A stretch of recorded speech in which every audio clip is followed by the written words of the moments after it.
Di sudut tergelap sebuah penampungan hewan, seekor German Shepherd meringkuk ketakutan. Tubuhnya yang kurus bergetar tanpa henti. Matanya yang ember menyorotkan ketakutan mendalam terhadap setiap manusia yang mendekatinya. Berbulan-bulan ia hanya duduk di pojok kandang, mengabaikan setiap pengunjung yang lewat. Tak seorang pun mampu menembus benteng kecemasannya. Hingga suatu hari, seorang wanita datang untuk mendonasikan selimut bekas. Tanpa diduga, pertemuan sederhana ini membuka jalan bagi sebuah ikatan yang nyaris mustahil. Ketika bayangan masa lalu si anjing akhirnya terungkap, semua orang tertegun oleh keajaiban takdir yang mempertemukan kembali dua jiwa yang pernah terpisah oleh perang. Seekor anjing German Shepherd ditemukan di sebuah properti yang ditinggalkan. Begitu trauma hingga ia menolak didekati siapapun. Selama berbulan-bulan, ia hanya meringkuk di sudut paling jauh kandangnya, gemetar ketakutan saat manusia mendekatinya. Sementara pengunjung demi pengunjung lewat tanpa memperhatikannya, anjing itu semakin tenggelam dalam dunianya sendiri. Tatapan matanya yang hampa menyiratkan luka dalam yang tak terlihat. Sebuah kisah penderitaan yang tak terucapkan. Bulunya yang kusam dan tubuhnya yang kurus menunjukkan perjuangan panjang untuk bertahan hidup. Jauh dari kehangatan dan kasih sayang yang seharusnya diterima oleh setiap makhluk hidup. Namun semuanya berubah saat seorang tamu tak terduga datang ke penampungan. Apa yang terjadi setelahnya menghancurkan semua asumsi awal dan mengingatkan semua orang tentang ikatan luar biasa yang bisa terjalin antara manusia dan hewan. Sebuah bukti bahwa cinta dan kesetiaan bisa bertahan bahkan dalam keadaan paling mustahil. Pada Juli 2021, penampungan hewan Riverside County di California sudah penuh sesak. Lonjakan hewan peliharaan yang ditinggalkan selama pandemi membuat staf kewalahan menghadapi arus masuk yang tidak ada hentinya. Bagi Lorena Fernandez, Direktur penampungan dengan pengalaman 2 dekade di bidang kesejahteraan hewan, kedatangan satu lagi hewan penyelamatan terasa seperti beban tambahan di hari yang sudah melelahkan. Kita sudah kehabisan tempat, katanya pada petugas pengendali hewan Arturo Delgado saat ia masuk membawa kandang berisi hewan baru. Daftar eutanasia sudah ada 15 anjing minggu ini, tambahnya dengan napas berat, menyiratkan keputusan menyakitkan yang sering harus diambil ketika ruang dan sumber daya terbatas. Arturo menggeleng pelan, menatap kandang yang dibawanya. Kau mungkin ingin membuat pengecualian untuk yang satu ini, Lorena. Sorot matanya menyiratkan ada sesuatu yang berbeda dengan anjing ini. Panggilan penyelamatan datang dari sebuah rumah yang disita di Indio. Melihat kondisi rumah itu, pemiliknya tampaknya telah meninggalkannya, dan juga anjing itu, berbulan-bulan lalu. Di dalam kandang yang dibawa Arturo, ada seekor German Shepherd kurus. Usianya tidak lebih dari 3 tahun. Masih muda namun sudah menunjukkan tanda-tanda penderitaan panjang. Anjing itu bertahan hidup dengan meminum air dari selang taman yang rusak dan mencari sisa makanan di halaman yang terbengkalai. Kalungnya begitu ketat di lehernya yang membesar hingga harus segera dilepas melalui operasi. Kondisinya menyiratkan pengabaian yang berkepanjangan. Sebuah kisah perjuangan untuk bertahan hidup yang menyentuh hati siapapun yang melihatnya. Dr. Gabriela Torres, dokter hewan utama penampungan, dengan segera memeriksa anjing itu dan mencatat satu persatu masalah mendesak yang perlu ditangani. Daftarnya panjang dan mengkhawatirkan. Tubuh sangat kurus, tingkat kondisi tubuh hanya 2 dari 9, dehidrasi parah yang memerlukan cairan infus, luka-luka yang tidak diobati, infeksi cacing yang serius, infeksi telinga, dan luka tekan yang menyakitkan. Ujar Dr. Torres membacakan catatannya. Kondisi fisik anjing itu membutuhkan perawatan intensif segera. Secara fisik, kita bisa memulihkannya, katanya pada Lorena setelah perawatan awal selesai. Tapi yang paling saya khawatirkan adalah pikirannya. Dia bereaksi dengan ketakutan ekstrim terhadap semua hal di sekitarnya. Tidak seperti banyak anjing penyelamatan lainnya yang meskipun pernah disakiti masih mencari koneksi dengan manusia, anjing ini, yang sementara dinamai Shadow oleh staf medis, berbeda. Ia seolah dikuasai oleh ketakutan mendalam terhadap manusia, sebuah trauma yang telah mengubah seluruh cara pandangnya terhadap dunia. Setiap kali seseorang mendekati kandangnya, Shadow akan menyusut ke sudut paling belakang. Seluruh tubuhnya gemetar tak terkendali, seolah mengantisipasi rasa sakit yang akan datang. Ia menolak melakukan kontak mata, tidak pernah mendekati bagian depan kandang bahkan untuk makanan. Dan setiap kali seseorang mencoba memasangkan tali pengikat, ia membeku karena panik. Seolah dia benar-benar menutup diri, kata Sofia Alvarez, pakar perilaku penampungan, setelah 3 kali gagal mendekatinya. Selama 2 minggu penuh, staf melakukan segala cara untuk mendekat, Tapi tidak ada yang berhasil. Shadow hanya mau makan jika tidak ada satu orang pun di ruangan. Apakah Anda pernah melihat hewan dengan trauma seberat ini? Klik tombol suka dan beritahu pendapat Anda di kolom komentar. Dari kota manakah Anda menyaksikan kisah mengharukan ini? Dukungan Anda sangat berarti bagi kami untuk terus membagikan cerita-cerita penuh makna seperti ini. Rekaman kamera keamanan menunjukkan bahwa ia hanya bergerak saat larut malam, ketika suasana benar-benar sepi. Saat itulah ia perlahan keluar dari sudutnya dan berjalan mondar-mandir dengan gelisah. "Waktu kita hampir habis," kata Lorena dalam rapat staf awal Agustus. Suaranya berat oleh beban keputusan sulit yang menanti. "Kalau kita tidak dapat bantuan penyelamatan khusus sebelum Jumat, kita mungkin harus mengambil keputusan yang sangat menyakitkan." Sore itu, hanya sehari sebelum tenggat waktu, Sofia memutuskan mencoba satu cara terakhir. Kali ini ia tidak mendekati kandang. Ia duduk tenang di lantai seberang lorong, bersandar ke dinding, dan mulai membaca buku dengan suara keras. Selama hampir 1 jam ia tetap di sana, suaranya lembut dan stabil, tanpa sekalipun menatap langsung ke arah Shadow. Ia hanya hadir dengan penuh kesabaran, memberikan ruang namun juga kehadiran yang konstan. Saat ia berdiri untuk pergi, sesuatu menghentikannya. Shadow masih di sudut, tapi matanya kini tertuju padanya. Untuk pertama kalinya sejak tiba, ia menatap seseorang dan mempertahankan kontak itu. "Aku butuh 48 jam lagi," kata Sofia tergesa pada Lorena saat kembali ke kantor. Masih ada sesuatu di dalam dirinya. "Aku bisa merasakannya." Meski ragu, Lorena memberinya waktu tambahan. Tak ada yang menyangka bahwa keesokan harinya, sebuah kunjungan tak direncanakan akan mengubah segalanya.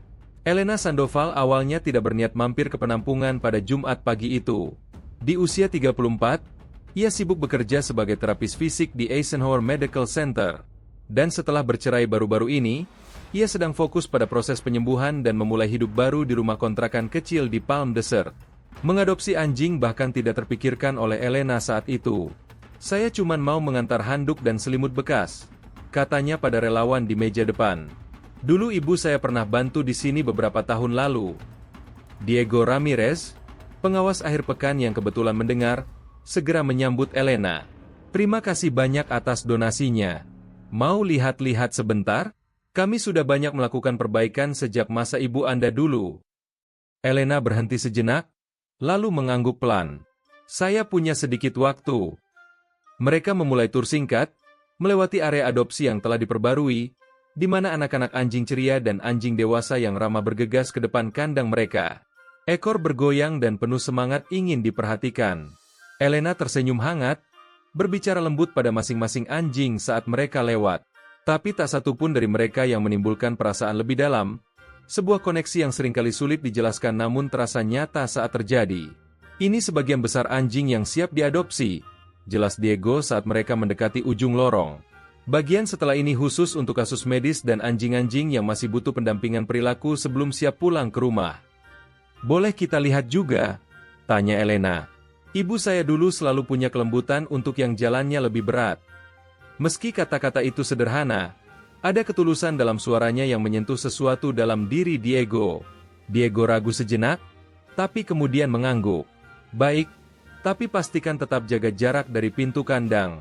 Beberapa anjing di sini masih berjuang dengan rasa takut atau masalah kepercayaan." Ia mengarahkan Elena ke lorong rehabilitasi, tempat anjing-anjing dengan kebutuhan khusus ditempatkan. Saat mereka berjalan di lorong rehabilitasi, Diego menjelaskan secara singkat tentang tiap hewan. Seekor anjing baru saja menjalani operasi. Yang lain sedang menjalani pengobatan untuk cacing jantung. Sepasang anak anjing yang kurus mulai menunjukkan kenaikan berat badan. Lalu mereka berhenti di depan kandang tertentu, milik Shadow. "Yang ini kasus tersulit kami," kata Diego dengan suara pelan. "German Shepherd sekitar 3 tahun, ditemukan terlantar. Sudah hampir 3 minggu di sini dan masih belum pernah meninggalkan sudut itu. Kami berharap ada kelompok penyelamat yang bisa membantu, tempat yang punya waktu dan sumber daya untuk rehabilitasi mendalam." Elena terdiam. Ada sesuatu dari sosok tak bergerak yang tersembunyi dalam bayangan itu yang menarik perhatiannya. Tertekan erat ke dinding, mata ember si Shepherd berkilat di cahaya redup, mengawasi mereka dengan curiga namun juga secercah sesuatu yang lain. Keingintahuan? Pengharapan? Apa latar belakangnya? Tanya Elena pelan. Suaranya hampir berbisik agar tidak mengejutkan anjing itu. Kami tidak tahu semuanya, jawab Diego. Tapi dari reaksinya, kemungkinan besar dia sudah lama diabaikan. Mungkin lebih buruk dari itu. Ia berhenti sejenak. Dia tidak pernah menunjukkan sikap agresif. Tambahnya, justru sebaliknya, dia sepenuhnya menutup diri, sama sekali tidak merespons manusia. Sebelum kita melanjutkan kisah menyentuh ini, luangkan waktu sebentar untuk menyukai video ini dan subscribe channel kami. Dukungan Anda sangat berarti bagi kami untuk terus menghadirkan cerita-cerita yang menginspirasi. Terima kasih banyak. Jika kamu penasaran dengan apa yang terjadi selanjutnya dan bagaimana pertemuan tak terduga ini berubah menjadi suatu keajaiban, tekan tombol suka dan subscribe di channel kami sekarang. Elena tetap berdiri di sana, mengamati anjing yang ketakutan itu dalam diam. Lalu tanpa berkata apa-apa, dia menurunkan tubuhnya ke lantai di luar kandang, menyilangkan kaki dan bersandar ke dinding, tanpa sengaja meniru posisi yang digunakan Sofia sehari sebelumnya. Apa yang sedang kamu lakukan? Tanya Diego, jelas terkejut melihat tindakan spontan Elena. Saya juga tidak tahu persis, jawab Elena pelan. Cuma mencoba ada di sini tanpa memaksa. Memberinya ruang tapi juga menunjukkan bahwa dia tidak sendirian. Dia menoleh ke atas. Boleh saya tinggal sebentar? Diego melihat ke jam tangannya. Saya harus bantu bagian obat-obatan, tapi saya bisa kembali dalam 15 menit. Kalau tidak apa-apa. Elena mengangguk kecil. Tatapannya tetap tertuju pada German Shepherd itu. Begitu Diego pergi, keheningan pun menyelimuti ruangan. Elena tidak berbicara atau mencoba membujuk anjing itu. Sesekali dia melirik ke ponselnya, tapi sebagian besar waktu ia hanya duduk diam, berbagi ruang dengan hewan yang masih gemetar itu, memberikan kehadiran yang tenang tanpa tuntutan. 10 menit berlalu, dan tak ada yang tampak berubah di permukaan. Shadow tetap berjongkok di sudutnya, tak bergerak, tapi matanya tak pernah lepas dari Elena. Lalu dengan gerakan yang hampir tak terlihat, ia sedikit menggeser berat badannya. Ia belum mendekat, belum saatnya, tapi ketegangan kaku di tubuhnya perlahan mengendur, walau hanya sedikit. Saat Diego kembali, ia menemukan Elena masih berada persis di tempat yang sama. Ada kemajuan? Bisiknya, berharap. Tidak juga, jawab Elena pelan. Tapi aku ingin kembali besok, kalau boleh. Diego menaikkan alis, sedikit terkejut. Tentu, tapi hanya supaya kau tahu, kemungkinan besar dia masih akan sama. Situasi seperti ini bisa makan waktu lama, berbulan-bulan bahkan. Elena berdiri, menepuk-nepuk celananya yang berdebu. Aku paham, tapi aku merasa harus kembali. Ia mengambil tasnya, lalu menoleh sekali lagi ke arah kandang. Shadow kembali bergerak, hanya sedikit. Tapi kali ini matanya mengikuti gerakan Elena dengan sesuatu yang nyaris tampak seperti rasa ingin tahu. Elena tak bisa menjelaskannya, bahkan pada dirinya sendiri. Ada sesuatu tentang anjing ini. Mungkin ekspresi di matanya, atau mungkin sesuatu yang lebih dalam. Sebuah koneksi diam yang belum bisa diungkapkan dengan kata-kata, baik oleh Elena maupun siapapun di penampungan itu. Esok paginya, Elena datang ke penampungan lebih awal, tepat saat pintu dibuka. Kali ini ia datang lebih siap, membawa kursi lipat, novel, dan speaker Bluetooth kecil yang memutar musik klasik lembut. Alat-alat penenang yang sama yang biasa ia gunakan untuk pasien terapi fisiknya yang paling gugup. Aku tidak yakin kamu benar-benar akan kembali, kata Sofia dengan senyum terkejut saat menyambutnya di meja depan. Elena tersenyum canggung. Sejujurnya, aku juga tidak yakin akan kembali, tapi dia terus ada di pikiranku semalaman. Aku tidak bisa melupakannya.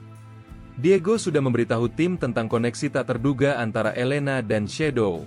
Tanpa membuang waktu, Sofia membawanya melewati koridor yang sudah dikenalnya, menuju kandang Shadow. Shadow masih meringkuk di tempat biasanya, tertutup rapat, tapi ada sesuatu yang berubah. Begitu Elena masuk ke ruangan, telinganya sedikit terangkat. Ada kilasan pengenalan yang langsung ditangkap oleh Sofia. Gumamnya sambil menyipitkan mata. Itu bukan sikap biasanya. Dia jelas lebih menyadari kehadiranmu. Selama beberapa minggu berikutnya, Elena datang setiap hari untuk mengunjungi Shadow, menyesuaikan jam kerjanya agar bisa menghabiskan setidaknya 2 jam di penampungan. Dengan setiap kunjungan, Muncul kemajuan kecil tapi berarti. Pada akhir minggu pertama, Shadow mulai datang ke depan kandang setiap kali Elena tiba, meski ia masih lari jika ada orang lain yang mendekat. Saya belum pernah melihat koneksi terbentuk secepat ini dengan anjing yang mengalami trauma sebesar ini, kata Sofia sambil menonton rekaman kamera pengawas penampungan. Terutama dengan anjing yang sebelumnya benar-benar menutup diri. Elena juga tidak bisa menjelaskannya dengan kata-kata. Rasanya seperti kami pernah bertemu sebelumnya. Akunya, seolah-olah dia mengenaliku entah bagaimana, meskipun aku tahu itu tidak mungkin. Pada hari ke-10, Shadow dengan lembut mulai mengambil camilan dari tangan Elena lewat jeruji kandang. Momen yang membuat Lorena menangis haru, melihat kemajuan luar biasa dari anjing yang semula dianggap tidak dapat diselamatkan. Sore itu, saat duduk di samping kandang Shadow, Elena menerima telepon dari seorang rekan di pusat medis. Dr. Santiago Rios, seorang ahli saraf, sedang mencari terapis fisik untuk kasus khusus. Seorang veteran militer yang mengalami PTSD dan cedera otak traumatis yang membutuhkan terapi di rumah. Meskipun pihak VA sudah menyetujui rencana perawatan khusus itu, sang veteran menolak datang ke rumah sakit. Apakah kamu bersedia melakukan kunjungan rumah 3 kali seminggu? Tanya Dr. Rios. Saya tahu ini di luar rutinitas biasanya. Elena setuju untuk bertemu pasien keesokan harinya, menjadwalkan sesi di pagi hari agar tetap sempat mengunjungi Shadow setelahnya. Ia tidak menyangka bahwa keputusan itu akan membuka jalan bagi sebuah pertemuan yang akan mengubah hidup mereka semua. Saat matahari terbit, Elena tiba di sebuah rumah bergaya peternakan sederhana di La Quinta.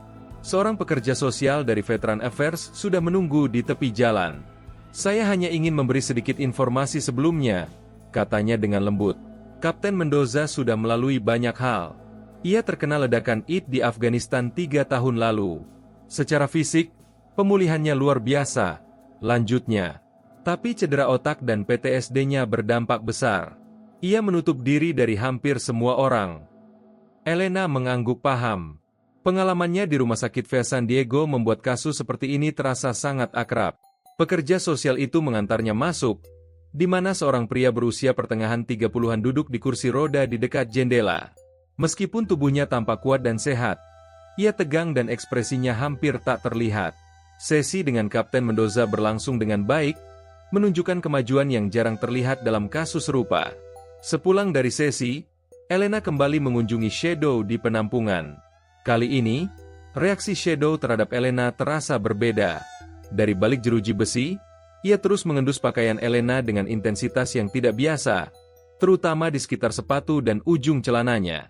Didorong firasat, Elena menoleh ke Sofia dan bertanya, apakah Shadow pernah punya pengalaman dengan militer, sejauh yang kamu tahu?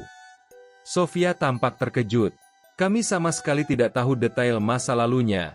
Kenapa kamu tanya begitu? Beberapa hari kemudian, saat kembali mengunjungi Kapten Mendoza, Elena mendengar cerita tentang anjing militer bernama Shadow yang hilang saat ledakan IT terjadi di Afghanistan.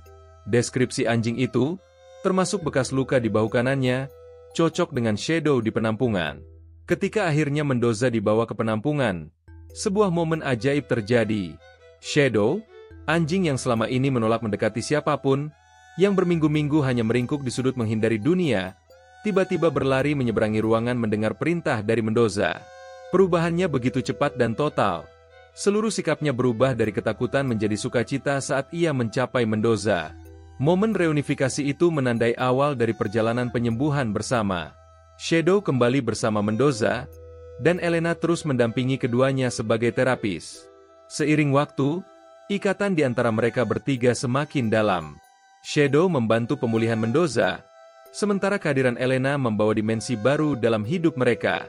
Shadow, yang dulu dikenal sebagai T-167 dalam unit militer, akhirnya pulang ke rumah setelah perjalanan panjang dan berliku. Jika kisah ini menyentuh hatimu, jangan lupa tekan tombol subscribe, beri like dan aktifkan notifikasimu. Bagikan kepada seseorang yang sedang butuh secercah harapan hari ini, karena kadang ikatan yang tepat benar-benar bisa mengubah segalanya. Dukungan Anda membantu kami di Cerita dari Balik Mata untuk terus menghadirkan kisah-kisah penuh makna yang menginspirasi. Terima kasih telah bersama kami. Sampai jumpa di video berikutnya.